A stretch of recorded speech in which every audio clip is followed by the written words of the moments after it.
এই যে বন্ধুরা, আপনাদের বলছিলাম এখন তো পায়েস বানাবো। দুধ অনেকগুলো রাখা ছিল, তো ভাববো কী হবে, আমি এমনি দুধ খাই না, আরও রাখা আছে।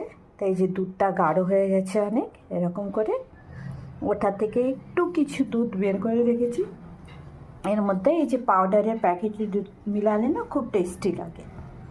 এইটা 3-4 চামচ এটার মধ্যে মিক্স করে ডালবো।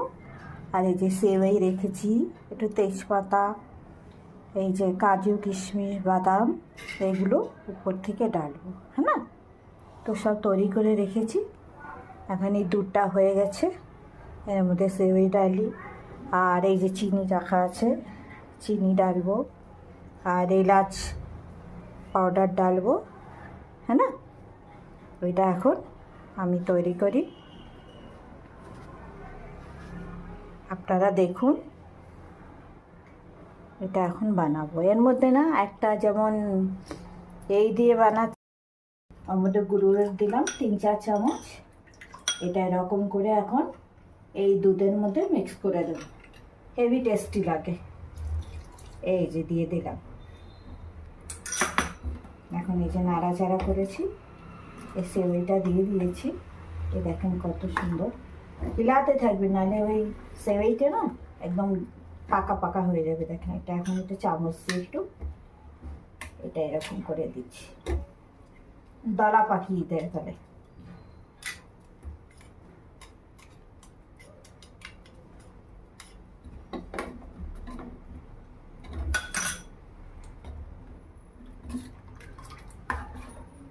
এই যে এরকম করে না হিলাতে রাখবে, এরকম করে।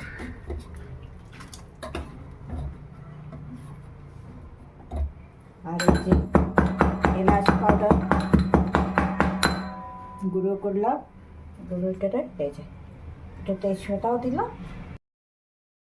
এই যে আমার এই এখন এই সেওই পায়েসটা হয়ে গেছে, দেখুন কত গাঢ় হয়ে গেছে। এখন এটা বন্ধ করব।